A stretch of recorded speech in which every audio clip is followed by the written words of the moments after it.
Well, thanks everybody. Happy Juneteenth. Some of us are working, some of us are not working. So here we are for those of us who are working.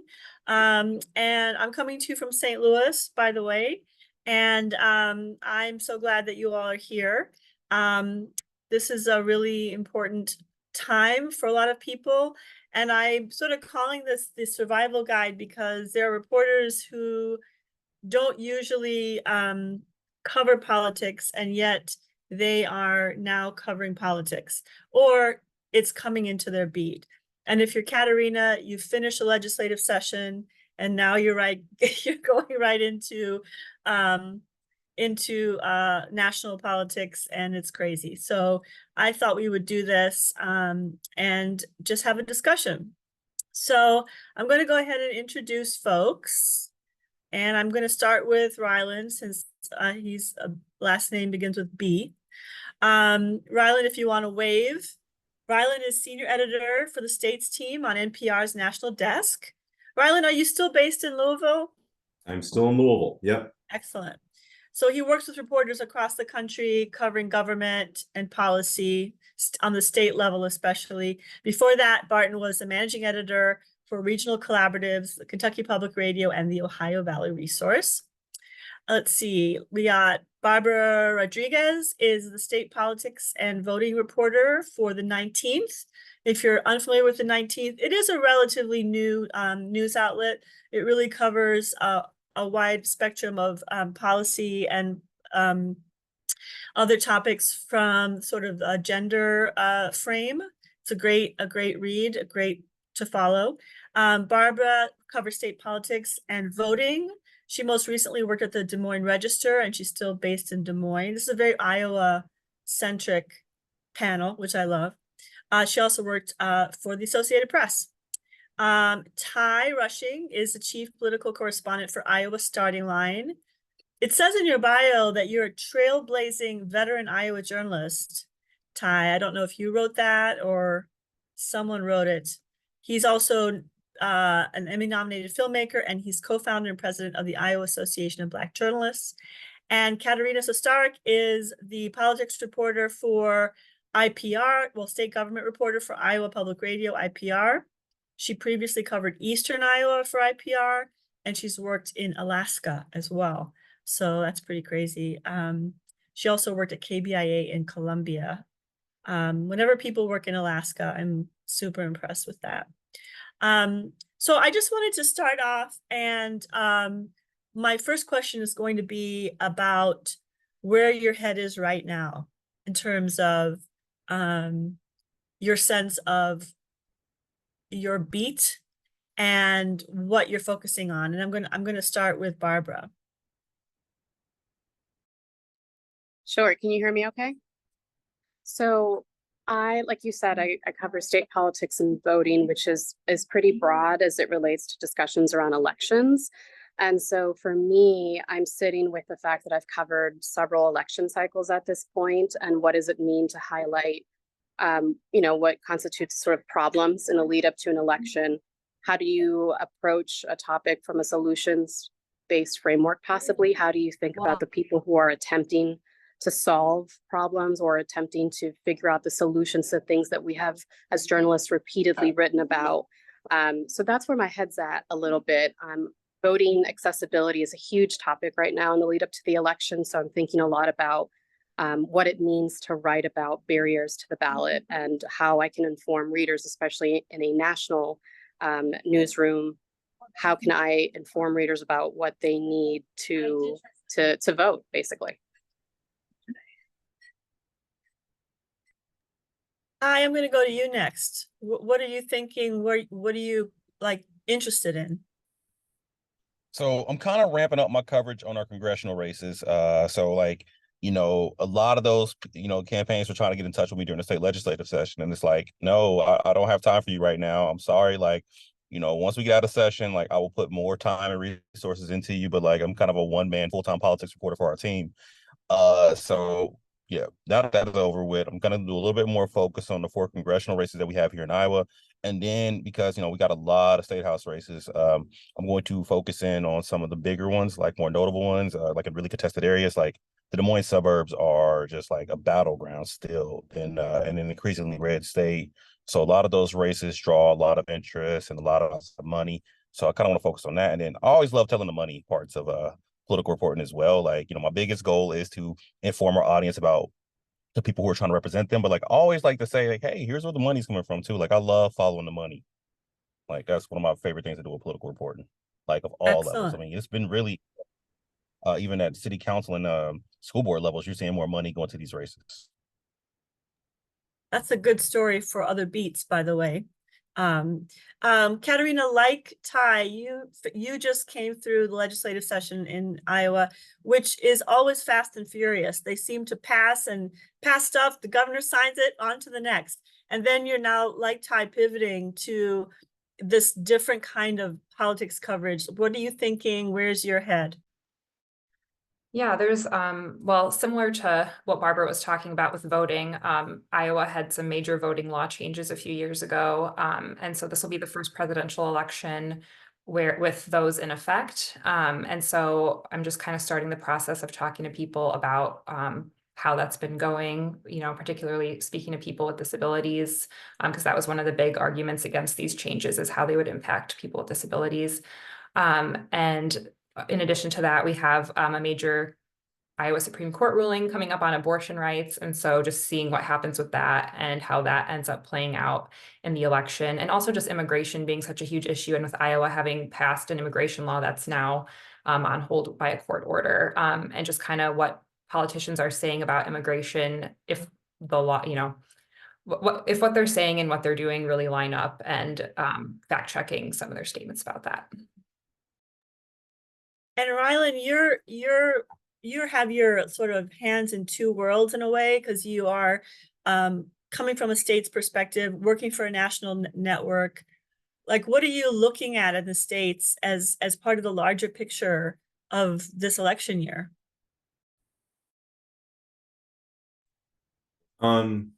So election-wise, one thing top of line is just states where there's really close legislative control. I'm not sure that there's any in your particular region, but just like widening the view, like Minnesota, Arizona, Wisconsin, Michigan, Pennsylvania. These are places where like there's chambers that are just within 1 to 5 seats of a different party getting control there.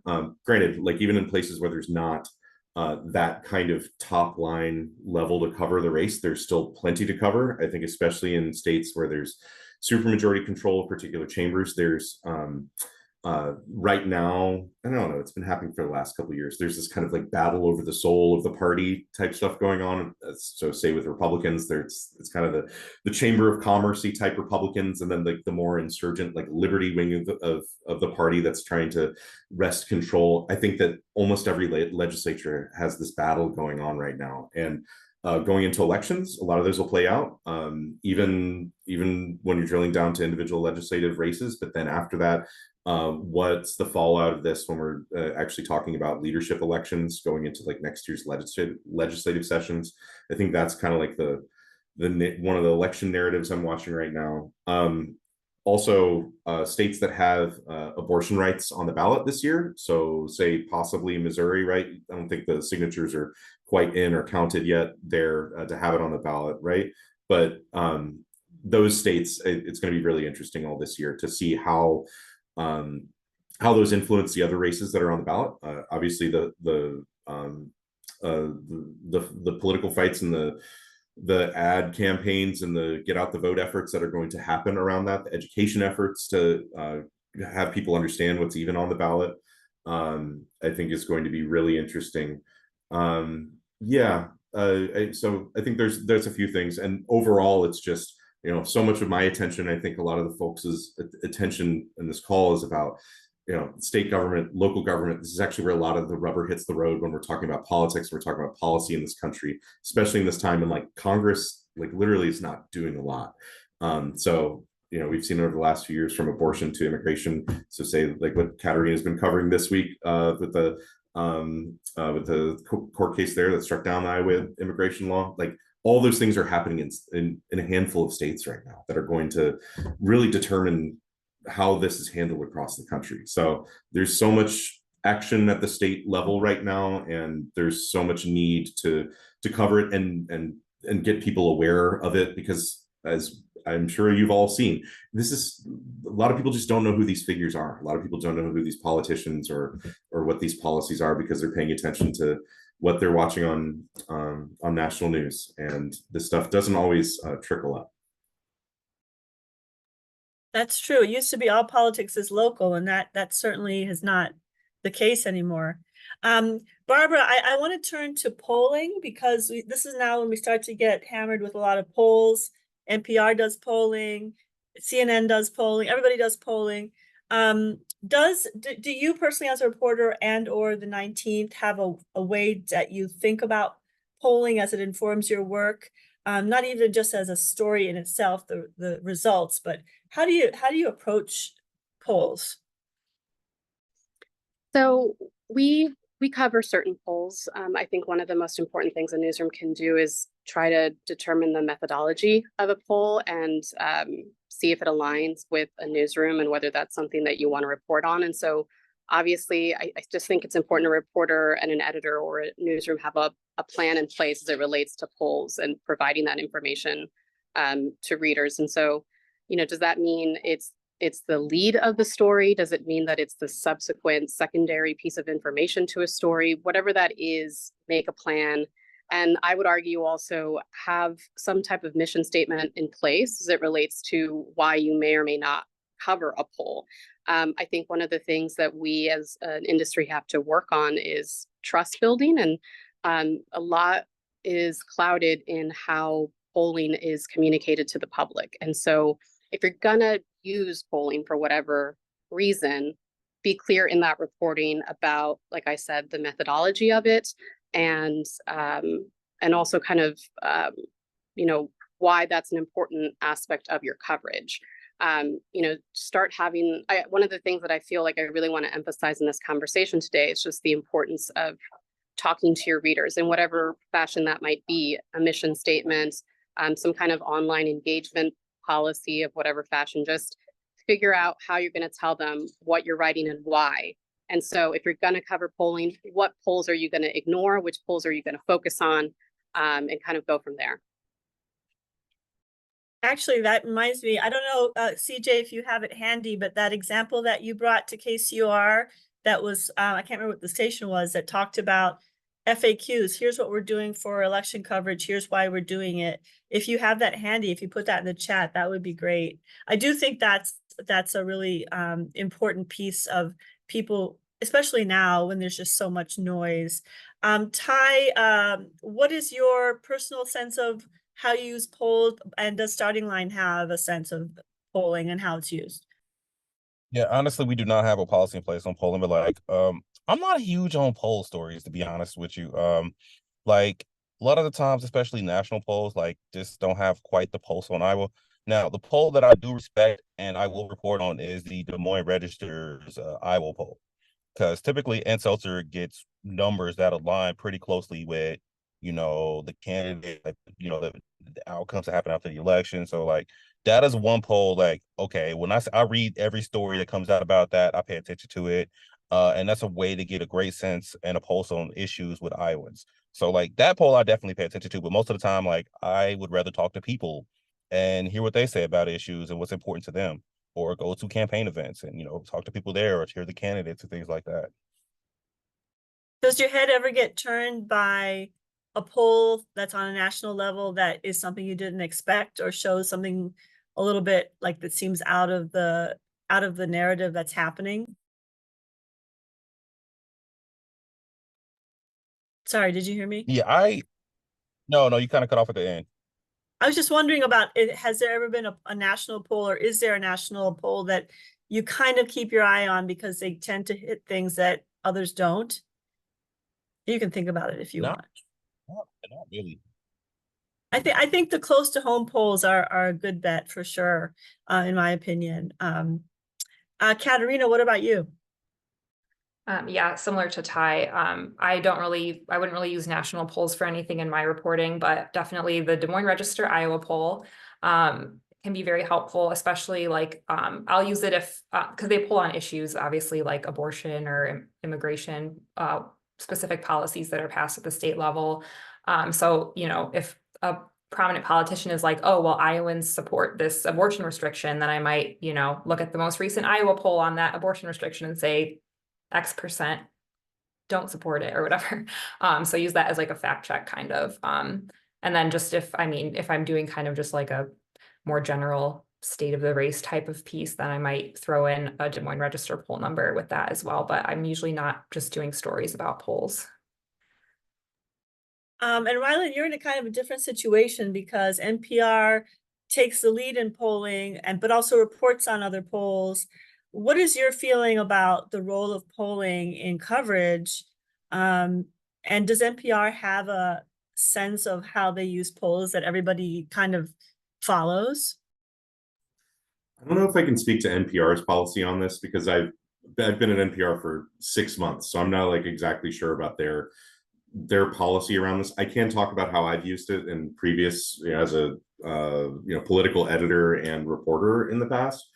I think we've all said this. I approach these polls with a great deal of skepticism. I do wonder, like, what's the point of this? Why do we even need to know this? We should be kind of wanting to evaluate these politicians in a way besides what do other people think about them. However, I get it. It's almost this necessary evil. People are so curious about that. Like, they're so curious about who's ahead, who's going to win this race. And so I think you have to report on them, especially in just political coverage, in election coverage. I think that the ways that you do try and mitigate it, as Barbara was saying before, read into the methodology of that, like really be clear of that. What was the time in which this was actually taken? How many people was it? Can you actually drill down and see what kind of people they were even reaching out to? I think the second way that's really helpful, and this actually usually helps out in a story too, is looking back to see if they have previously polled in your state, especially if it's a statewide poll. And did it turn out to be accurate? So say if it was like ahead of an election, was it actually pretty close to the ultimate results of that? Did it seem to make sense? I think it's just like a little bit of a way to check your work and also to show some consistency that these folks have done this before and seem to have done it within a level of accuracy. Granted, I think everything just needs to be wrapped with grains of salt in that. I think the other part that is very useful and this is less election coverage, but more, state political coverage. I think it is very helpful for to use public opinion polling to when you're talking about policies that are moving through a legislature, policies that candidates are talking about. Katarina was talking about that before. So especially things like abortion rights, gun safety, immigration, these are things that are polled pretty frequently, or I don't know, it depends on the state, but pretty frequently it can be helpful in that coverage. I think it's really important to point out that, especially because we are in this era where it becomes more and more obvious a lot of times that legislatures or legislative leaders are oftentimes out of line with public opinion on particular issues, despite what they say is overwhelmingly popular. There's a difference between the electoral politics of how a majority is created in a legislature and how a majority of people actually feel about a particular issue. I think it's really important for state house political journalists to keep on pointing that, needling that, and raising that to legislative leaders whenever you have a chance to have open-ended conversations and press scrums with them. How do they explain this? So I think polling can be very helpful in that way. If I may, if I could add something to that, that's okay. I did a little bit of the reporting after the Trump trial in terms of what the conviction will mean for voters. And so one of the things that was a point of that narrative was highlighting the fact that polling had indicated that could sway certain voters if there was a conviction. And I think it was important at the same time, just to the point about a grain of salt, is there are dynamics to even understanding polling and how people answer questions, and how they may or may not definitively know what they would do months from now. That is also important context to provide and highlighting any kind of data point from polling. So even just being very skeptical in that reporting, and clearly communicating that to the reader is also important.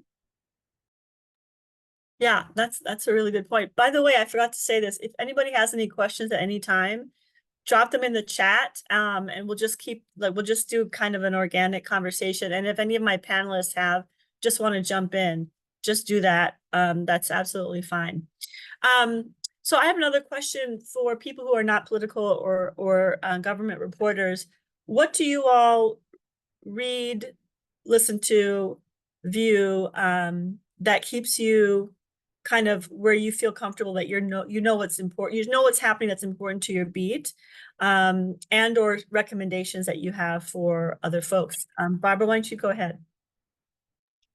You know, I tried to sit with this, trying to think about this one, because I feel like every single reporter, depending on where they're based, is going to have a very specific set of news digest or news diet as it relates to, you know, local, state, national.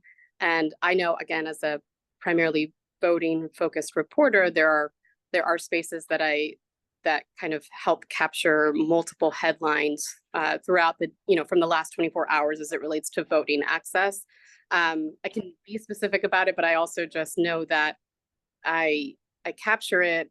I kind of look at it and realize that there's probably a nugget of information in a handful of those stories that just, for me, is a big question mark of where can I go from here in terms of potentially interrogating that and seeing if there's more story ideas to kind of come from there. Because, you know, I think we as reporters are thinking a lot about how quickly we can be responsive to the news, but also the hope is that we can slow down the news a bit and kind of see what does it look like to write a story 2 days after the fact, a week after the fact. If something's been implemented in terms of a new law, what does it mean for it to actually go into effect July 1st versus, or January, or at the start of the legislative session? Enough time has passed to understand what its implications really mean. But I would say for me, yeah, I know this is about news diet, but I think that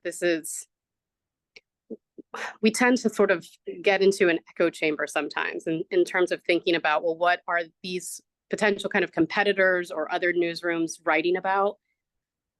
I try to sit with kind of taking a step back and thinking, well, what are the people that I'm writing for? How are they processing some of this news? What are the systems that you can create as a reporter to think about how they're responding to the news, if at all, if they even know something's happening? How can you kind of capture that and make it so that even if all the flashing is happening over here, you're looking the other way because the people that you write for are saying, I'm not following that, or that's not important, or I don't know, we'll see, or I'm worried, or I'm frustrated, and kind of making it about that versus anything else. But again, I mean, it's important for reporters they'll know what is the best kind of digest of news to consume, but make it about the people that you're writing for more than anything else to avoid that echo chamber. Yeah. Ty, what are your recommendations or thoughts on this? Yeah, so like, you know, a lot of political reporters are political nerds, and I am not one. I am not the guy who's going to listen to all the podcasts and watch all the stuff, but I am a reader. So like, I like to get a lot of newsletters. So I get the Register's newsletter, I get the Cedar Rapids Gazette's politics newsletter, I get the Iowa Capital Dispatch newsletter, because like I tend to stay focused on Iowa issues. And what's nice about subscribing to those newsletters as well is that they keep track of local things, state things, and federal things involving our representatives. So that's kind of a great way for me to kind of keep up, you know, what's happening there, for case I miss something, or maybe somebody has an angle on a story that I didn't think about, or perspective I didn't take into consideration. And then I also like to get, you know, political extremes as well. So like, I like to subscribe to like the Fox News newsletter, like the Iowa Standard newsletter, just to kind of see. So like, you know, we know Fox News is like on the side of the right. Standard is a local outlet in Iowa that is like extremely right. And what I found by following that newsletter and that website in particular is that they are typically ahead of the curve on things that pop up as culture war issues in the coming years. So I was reading about, you know, bathroom controversies in Iowa, and, you know, making a big deal about books and things like that in 2021 and 2022, for 2023 legislative session. All of that stuff kind of got mainstreamed into the, you know, rest of the political party. So like, you know, that kind of keeps me ahead of the game that way. And that kind of goes to what Barbara was saying about like what are people really following? Like not what the politics reporters read, but people who are out there in the world who are just living their lives. That's a really good tip. Katarina, what about you? Yeah, my answer is going to be really similar to Ty, and yeah, just echoing the following statewide or local right and left wing sort of publications can be really helpful. And just I also like to follow just kind of like lobby group newsletters as well, lobbying group newsletters, because sometimes I find out about different events or things that they're pushing for at the Capitol that maybe weren't really at the forefront, or things that I wasn't super aware of.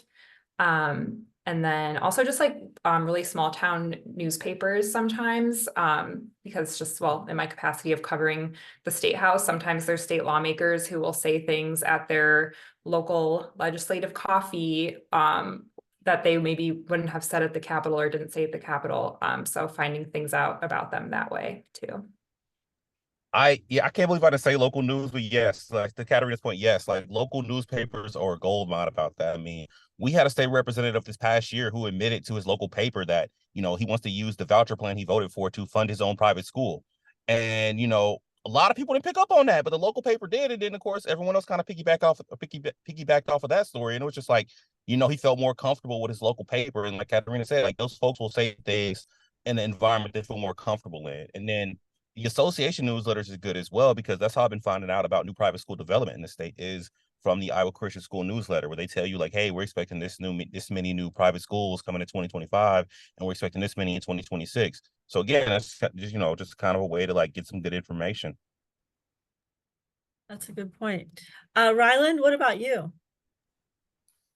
I'm an NPR1 person. I really like the algorithm works well for me. I like how it always starts with the national newscast, goes to local newscast. If you're listening to it in the morning, it goes to the Up First podcast after that. And then it's just kind of like the mix of feature stories, usually starting with like pretty newsy stuff, eventually ending up with a lot less newsy stuff if you listen to it long enough.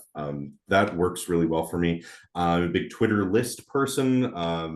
I've got lists. It's kind of like a mix of news outlets, individuals, newsmakers from all different political stripes, to just kind of be able to get a little bit of a sense of what all the chatter's about.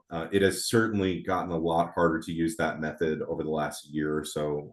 It is just not as effective as it used to be.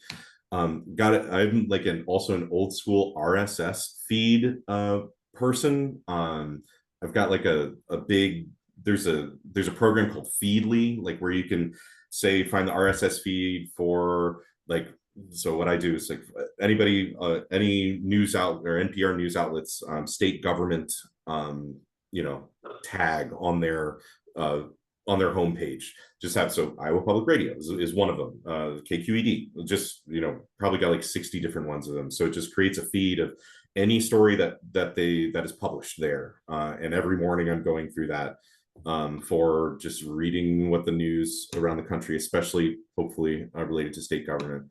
Got some newsletters. Pluribus is a really good one about state government. They are so smart over there, and I cannot believe how wide of a lens they're able to keep on the entire country of like what's moving through state legislatures on a particular day. It's a real helpful resource for me. Also, Multi-State is like that.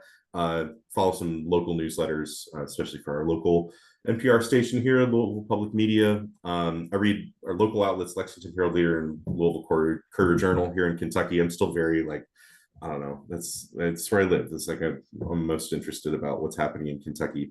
I watch PBS person. I watch NewsHour most nights, and also CBS Sunday Morning, the great like most calming news show there is. They do such great work. I end up crying for some reason at some point during that show every week.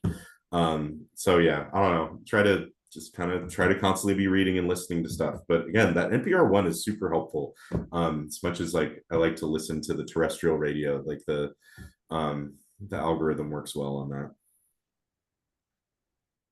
Yes, no plugging, of course, of NPR1, but yes, Yes, it's Sunday morning, and they do go to different parts of the country, which is really interesting and find really Yeah. unique stories.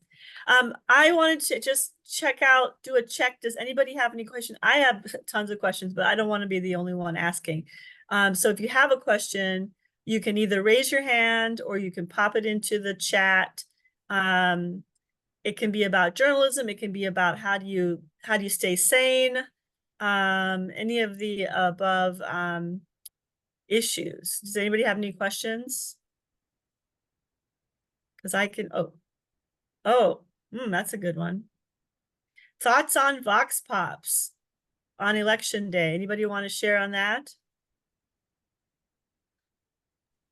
Man on the street, woman on the street. I love Vox Pop. I love. I think it sounds great. And if produced well, it can actually tell a really good story. If you have people, it's not directly responding to each other, but like topically responding to each other. Yeah, I think it's good. Granted, for something like election day, it's such a short-lived thing, right? Like you talk to people like right after they were voting or something, and it's probably not going to work for the next day. But it's a great thing to go get like when people are voting, and you have it like for your evening newscasts. But yeah, it's one of those things. It turns into a pumpkin like once the polls are in, I think maybe. I wonder if it's the same with newspapers. Do you all use that kind of thing much anymore? Man on the street / Vox Pop for print Okay, so or I was like, digital? I didn't know what Vox Pop was. I was Sorry, like, man on the street, woman on the street, person on the street. yeah. So, well, for us, like, since starting line, we're digital first. Like, but I mean, what we did in the 2022 election is that, yeah, we did a lot of those talking to voter stories. Like right after they got done voting, just like what issues were important to you, and then we took the videos and then just like put those on social. So we had a lot of those on TikTok, Instagram, and Facebook. And so it was just kind of like a different way of doing it. Like, we would just like, we didn't ask them who they voted for. We instead asked them what issues were important to them and help them, decide how they voted. And I thought that you get a lot more out of that versus being like, oh, I'm a Trump guy, I'm a this guy, I'm a, Reynolds guy, Deidre guy. Like, you hear more about the issues they care about. And, you probably get a sense of like, what they were thinking in the booth. And any other questions in there from anybody else? I'll jump in. How do you, and this could be maybe for Katarina and Ty, like, how do you do a mental cleanse between state and like now we have an election year? Like, is there a mental cleanse? Is there a way to do it? Is there something that keeps you sane? All right. Okay. So this last year was kind of wild because we went from the legislative session to the Iowa caucus. And then for 1 week, the Iowa caucus and the legislative session overlapped. So, and then like right after the session, it was primaries, and now we're going into the full-on election. So that was a rough period with all of that stuff was happening. And so like I kind of took a little bit of time after the legislative session. Like I actually missed it last week because they weren't done yet, and my friend had his bachelor party planned, so it was kind of like, well, you guys will be okay, you got this covered.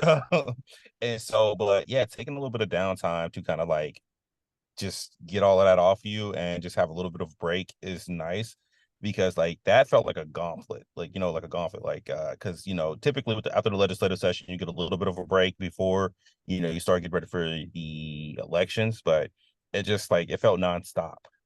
So yeah, I've enjoyed like things being a little bit slower these last couple of weeks. Katarina, do you have a brain cleanse, palate cleanse? Also, just taking vacation time, very important, and not looking at news while I'm on vacation at all. Like I went on a trip in May, and anything could have been happening in the world and I wouldn't have known, and it was very lovely. So Ryland, is there a moment in the year that you ever pause, or do you just like as a natural pause, or is there like, do you just have to do that? Just I'm taking some time because this is crazy. Like, especially a year like this. No, there's not really natural pause time. But I think something you can do is you just have to force it sometimes. You just have to take some time off.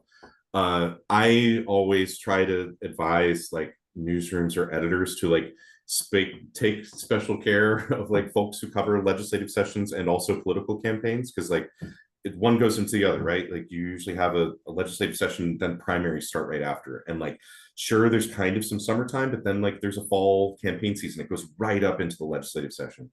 It can be kind of hard in a newsroom where, you know, people already typically take time off over the summertime. It's just, that's kind of a natural thing.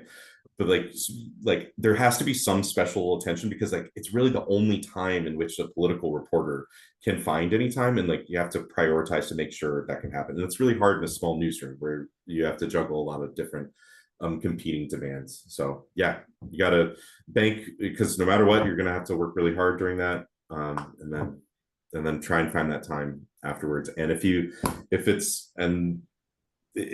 no matter what, it's going to feel hard. And if it does feel hard, then you just got to force it. You just got to be like, I'm sorry, I'm not going to be able to cover that. And you have to have some semblance of redundancy where somebody can back up and do that too. And like Katarina said too, you just got to unplug. I mean, I used to plan vacations around city council or school board meetings so that I wouldn't miss them. Like, you know, because like I felt it was that important that I'm there for every single one of them, or that I would miss out on something big. And you just kind of got to get over the feeling of missing out on a big news story where you're gone, and just like, you know what, that's somebody else's problem. Like, I think so many of us have a hard time unplugging, and you got to unplug. Otherwise, it's going to drive you crazy. Barbara, do you have any methods that you use? I know Barbara's in transition, so she may be busy. That's good stuff. And I think that goes across all beats. Kind of related to that, I'm wondering about, in your time respectively on, you know, covering state government, covering beats, do you have a sense that people are harder to talk to about politics as a journalist, in terms of the culture, kind of the culture and the mistrust that's happening out there for journalists?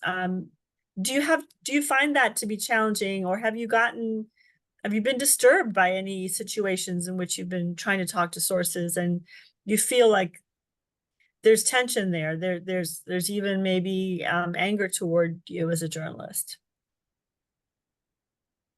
Anybody can answer that. I'm sorry, and I'm coming back in. Sorry about that. Appreciate your patience with me. So essentially, how do you deal with people being mistrustful? Yeah, and maybe even a little bit hostile sometimes. I don't know if that happens to you all, if you've experienced that. Sure. I mean, I will say I had a unique experience actually last year during sort of a bit of the caucus cycle, in part because I was very pregnant. And so it was a really interesting experience to be very pregnant on the campaign trail, talking to people who would communicate a level of mistrust, but also feel like they were balancing it out with the fact that I was just a very pregnant reporter. So I just wanted to throw that out because it was just an interesting experience. But I will say that, you know, I often, I think this is why it's so important more than ever. And I think this has evolved for me as a reporter now 15 years in, where it's very clear who you are and sort of what your newsroom's mission statement is, whether, again, a newsroom has a mission statement on its main website, you know, an about section, just being really clear about the fact we are an independent nonprofit newsroom. We write about gender, politics, and policy. You can find my reporting here. I mean, a lot, you know, when I do kind of those cold outreaches, sometimes I throw in an abundance of information because I do want to give people as much that they can work with to understand who I am and like what I'm all about. Out in public, I think you have to do a gut check to know, you know, what is the situation, you know, what can I communicate that is aimed in good faith to have a conversation. You know, sometimes I will talk to someone and even say, let's start off this conversation just kind of off the record. I'm just listening. And hopefully after a little bit of time of talking, I will say, you know, if you're open to a conversation more on the record, which means I would use this conversation in an interview, in a story, you know, would you be comfortable sharing maybe a cell phone? Maybe we could talk some other time, reconfigure what you thought it meant to have to get a piece of information at a very specific moment, at a very specific set of circumstances, if that makes sense. You know, provide that additional information, even if they didn't ask for it. You know, see if you could start off with a general conversation that maybe leads into, oh, this person's really a reporter. They really are interested in what I have to say. Sure, I'll give you my cell phone, or yeah, you can use my name. I don't know if that makes sense. It does. It's like it's a more work. I mean, gone are the days where people might have like seen a microphone or a notepad and felt like, well, this is something I need to do. I mean, I think we're in a time when, you know, you do have to do more work as a journalist, probably on the front end, especially if it's not a regular source that you talk to, but it is a woman on the street or a person on the street, or you're at a Sam Graves rally in northern Missouri. Anybody else on our panel want to talk to that question? Yeah, I mean, you do get a lot more hostility towards media now. Like it used to be like, you know, you can walk around and be like, oh, you work for the newspaper, that's cool. And now it's when people ask what I'm doing, like, why? Because like I'm a little cautious. Like, are you trying to set me up for something? One of the things I do is like I just continue the conversation with them and I make them feel comfortable enough to want to, like, you know, okay, open up a little bit more. I had a very interesting situation a couple of weeks ago where there was a guy who was running for county supervisor as a Democrat in a primary. He clearly was not a Democrat, but he changed his party registration because no one else was running as a Democrat and that's for that seat yet. But like his Facebook profile was a picture of like Trump 2020. He had like all these anti-Democrat you know, posts on his Facebook page. The local party was super upset that he was running as a representative of them, and he wouldn't do any media with his local paper or, you know, or anything like that. So I called him up and he was very, very agitated when I called him. And I was like, hey, man, listen, you're running for an office. I want to know why you're running for office, and we got to talk about that. And so like he eventually calmed down, told me why he was running for office, told me kind of why he did what he did and running as a Democrat. And he basically was like, yeah, I'm running to, and he gave me like a quote where he was like, I'm running as a Trump loving Democrat and I hope it pisses the Democrats off. And I was like, oh, this is a money quote. Like, obviously, you're doing this not because you're really trying to become an elected Democrat, especially because the incumbent was a Republican. But you know, you're doing this as a giant troll. But I got him to open up to me just by being very communicative and having a good conversation with him. It's great. Katarina or Ryland? Just kind of building off what Barbara said, like, yeah, just trying to give as much information as possible to people about why I want to talk to them and what I hope to get out of the conversation. And always giving sources, whoever I'm trying to talk to, an opportunity to ask me questions about what I'm doing. And, you know, if they want to ask about how their quotes will be used, you know, will they be used on the radio? Will they be used on the website? How much of it will be used? All those kinds of questions are usually what I get. And just trying to be as open as I can about that stuff. But yeah, I mean, you can't. And also just being clear that, like, for most people, you don't have to talk to me, like making clear that you're not trying to pressure them, that it's totally up to them to decide. Yeah, I actually almost like using the you don't have to talk to me as kind of like a performance for other people to see. So like if I'm walking up to somebody and just like, hey, and one, trying to strike up a conversation, maybe it's not about politics or whatever I wanted to talk to them in the first place. And then it gets to there. I'm like, hey, anyway, could I talk to you about an interview? Like for an interview? And they're like, no. I go, oh, cool, no problem. Thanks anyway. And like if you're in a crowd or something and people see that and they go, oh, okay, this isn't like a, you know, this person like really just like trying to extract, like it's passive almost. Like if you want to talk, you can. I think the other thing I just really try to drive home with people is that I'm trying to get your story. I'm trying to get your side of the story. If it's, you know, if it's a side type thing, or just like I'm trying to get a more full picture of what's going on. So especially if you know, if you have a job where you're covering an entire state, like I love leaning on that of like, hey, I cover this whole state and I'm really trying to get at like what people think everywhere in this state. And like, so you could be one of those people that helps us out, like helps us understand this. And if not, cool, fair enough. And if somebody happens to see that and be like, okay, cool, that guy seems all right, that can help sometimes. Pausing again for any other questions that may be out there, so that I don't hog the mic, as they say. I'm interested in how you're finding people to talk to in a way that's meaningful for context for stories who are not like sources, but who are like people who, you know, there's a mom who's, you know, she's maybe on the fence about IVF or like, how are you finding your people?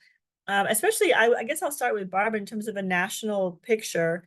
How, you know, what is your engagement strategy like for finding real people to talk to about heavy issues that are making news? Sure. I mean, I'm talking to a lot of advocacy organizations that are in contact with people. I'm looking for spaces where, even if it's online, where people are sharing anything that might allow me to reach out to them in a subsequent manner privately to see if they would be willing to have a conversation. I mean, it's really a form of pre-reporting to see if someone might be someone who I'd like to feature in my reporting. But a lot of advocacy organizations are connected with people on the ground. You know, I just had a piece a couple of days ago out of Arkansas. There's a ballot measure on abortion, and part of what was emerging was, you know, reports of harassment on some of the people who were collecting signatures. And so there was a group that was sort of leading the effort on collecting the signatures. So knowing that they might be a conduit to connecting to some other folks, but I always try to find the balance in all of it, because I've seen some of the criticism in the past within our industry about sort of finding the perfect person. They must fit a certain like specific kind of profile, right? And I sort of try to push, I try to like step back as much in that. Even when I'm having conversations with people who might connect me to people, I'm always just saying, I just want to hear from people. You know, and even if they connect me with 4 or 5 people, I might just then have a 10-15 minute conversation with them. And I try to be very honest. Like, I want to be respectful of your time. This is going to be generally 10 to 15 minutes. I just want to hear your story.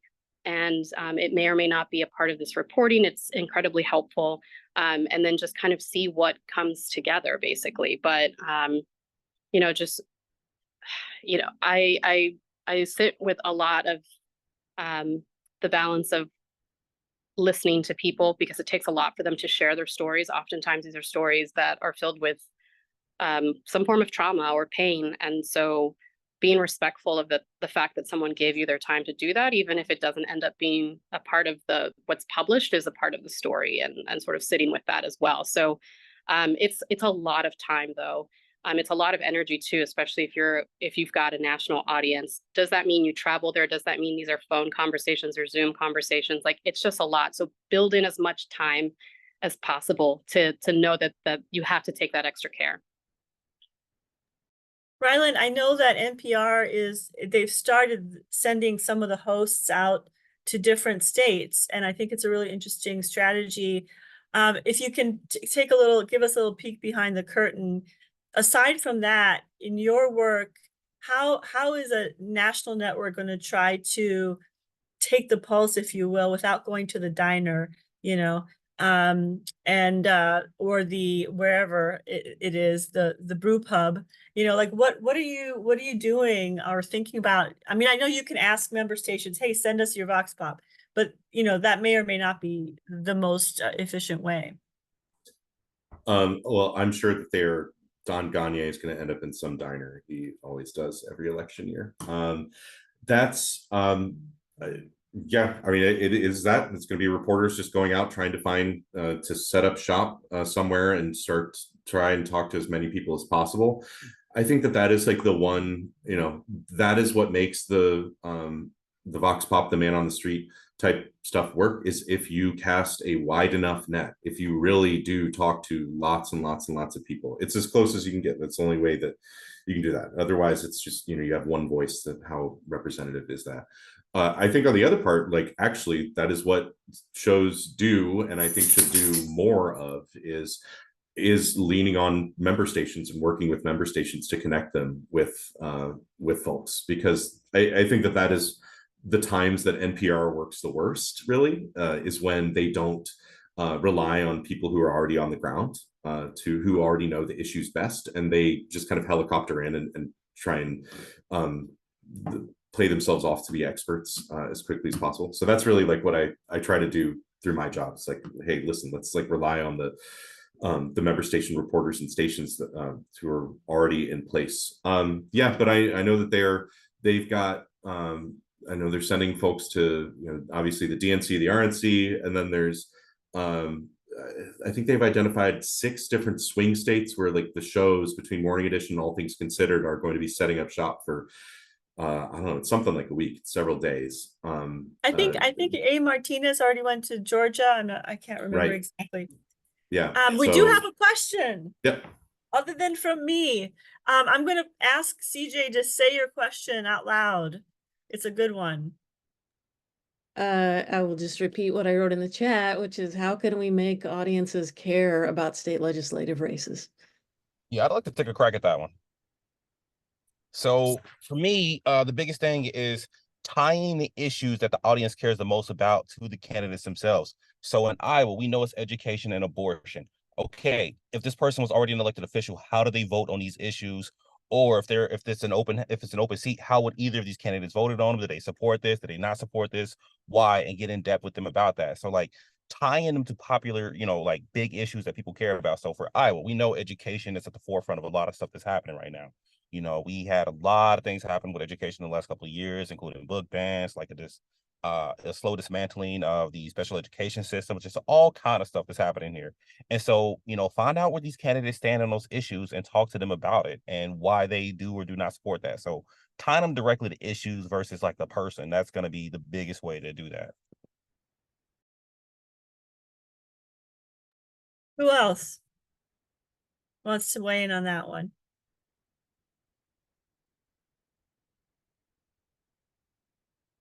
Seems like a pretty straightforward. Ryland, did you unmute? Yeah, I mean, I think that one way to do it is finding. I think the goal is always to find where the policy spills out at the local level. So find the person, find the community, find the people who are going to win or lose from that particular issue, and start with there. Like find the actual voice that way. You know, a lot of this is like radio. I'm thinking like kind of radio wise.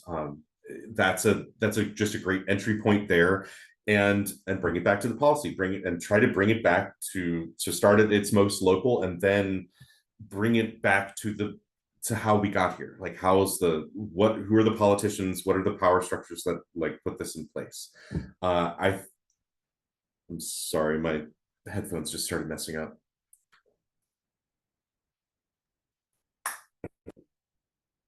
Anyway, I think that yeah, it is a real challenge, but I think that it's just through good storytelling, good writing, because I think that that's the time that people's eyes glaze over is when it is just very I don't know, like just like a football box score or something. Like you need to be character driven. Like that's how you can get people to care about it more. So the thing I'm advocating first of all to find the characters of it's like who's going to be affected by this, but I think there's also opportunities to make characters out of the lawmakers who are doing that, because again it gets back to this like nobody knows who these people are, and they have a really inflated sense of how many people know who they are, and I think that there's a lot to play with there that we need to like kind of bring those things more in line, that like people should know who they are but they don't, and they think everybody does but no one does.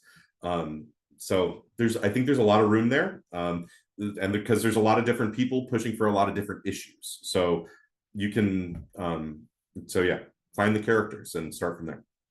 I think this the question that we just got in the chat would be interesting in a second, but I wanted to ask Barbara, you mentioned you're doing a story about Arkansas.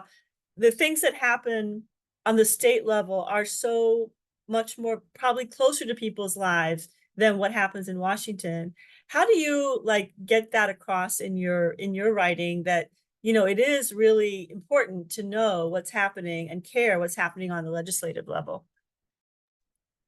Well, I know that you said, I mean, all politics is local, and sometimes people are wondering whether that still stands true. And I mean, I think I'd probably add an addendum to the idea that all politics is local, and yet also tied to these big conversations about federal policy. Like, I mean, you can always add into your reporting the fact that there's such gridlock in Congress. And so really the policy that's moving right now is on the state level. So I don't know. I mean, I would note the fact too, that if it's happening in one state, chances are it is happening in a handful of other states as well. And so, you know, even that reporting on a ballot initiative on abortion rights, that's playing out in multiple states across the country right now. And so, you know, whether it's me or another reporter, the asking the follow-up questions for additional reporting is, is there a connection here in terms of some of the dynamics that are playing out on this issue as it relates to harassment or threats of violence? And I think a really important thing here too to consider is the history of that too. History repeats itself. And so what does it mean to take a topic and look at the coverage of that topic 10 years ago, 20 years ago, 40 years ago? What does it mean to sort of think about violence around the topic of abortion or on other issues that we describe as hot button issues, but are essentially about you know, civil rights and people's autonomy or humanity, you know, and that's applicable to a wide range of topics that we're writing about today that were written about a long time ago as well. So I don't know if that helps answer that question, but it's I think it's important to communicate to readers that what is happening in one state has a way of emerging in other states as well, and probably already happened a couple of state house sessions ago, basically.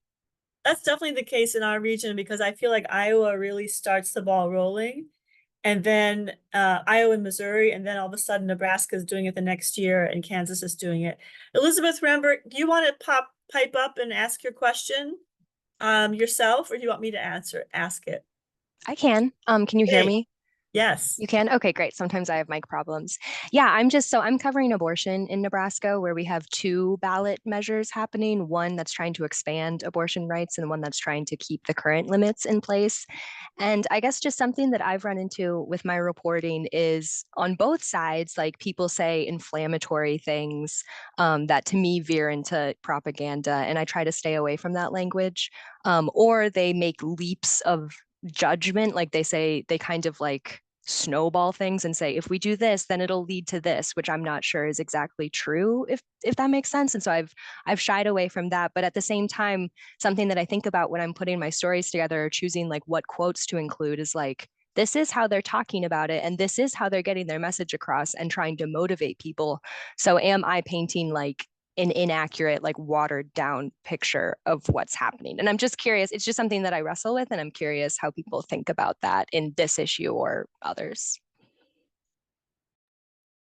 I could jump in really quickly and just say that, I mean, the importance of immersing yourself in this subject in terms of reading and gathering all the reporting necessary, and also expanding the scope of the people that you're talking to as it relates to this topic. So obviously you've noted the fact that there's probably these groups that are like one side here and one side there. How do you interrogate essentially the things that they are claiming? You know, what does that mean talking to the local universities, political experts, basically put a circle and put this group and this group, and then, or just this topic, actually, let me break this down even further. Like, this is the topic, this ballot initiative effort in the lead up to this election, put that in the circle, and then put out all the circles around it of like every possible person or group that has a form of buy-in into this conversation, and make sure that you're having conversations with them. You're following what they're communicating, whether they're a lobbying group, whether they're organizers collecting signature ballots, petition signatures, whether they're the medical profession, just like as many of the, for lack of a better word right here, like the characters in this ongoing kind of story that you have months and months of reporting still to do on. Make sure that you are talking to all of them and saying what's missing in this reporting, or what's the missing context, if there is any, and kind of just see what questions start emerging in that space. Because then if you start seeing certain talking points being made on from different groups, you have the knowledge of knowing they claim this, here's some context. Yes, and this is true, but also this, or you can make the editorial decision to kind of focus on this aspect of a quote versus the second aspect that is a little bit fishier.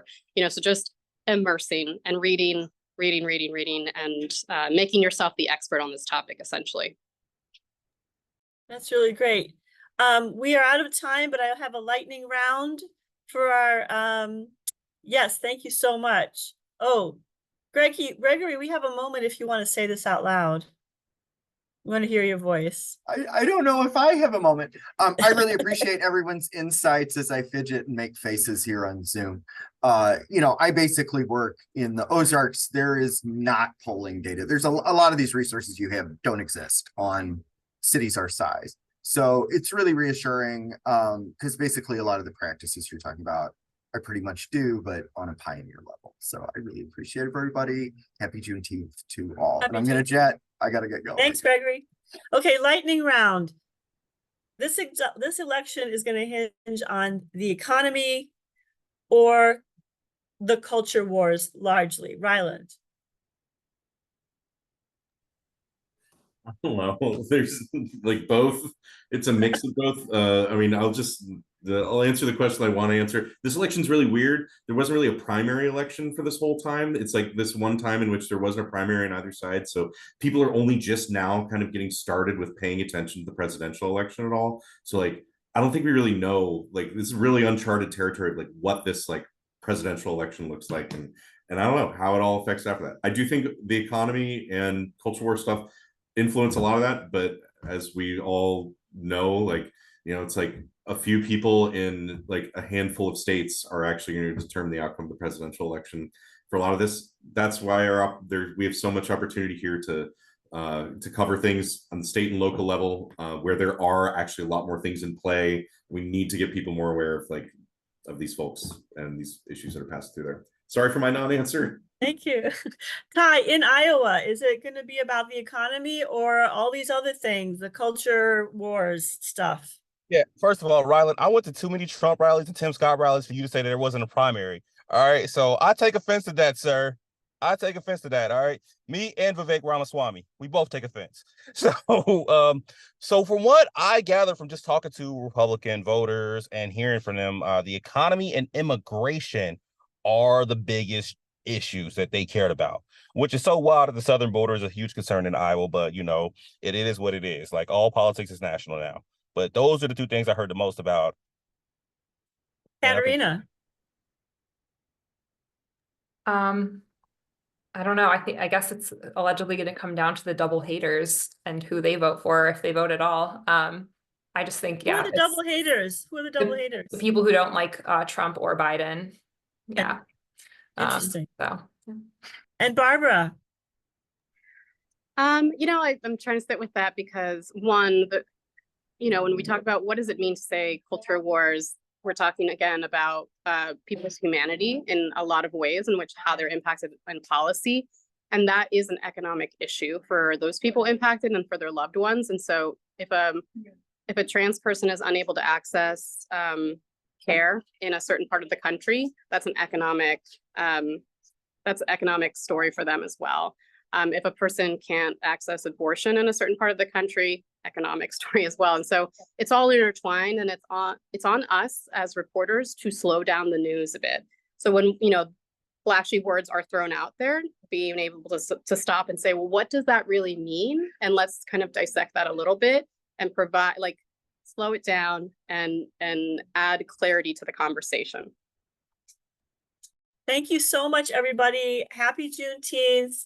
We're with you, political reporters, and we're with you, non-political reporters who have to cover politics for the rest of the year. Thank you so much, everybody. Have a great day.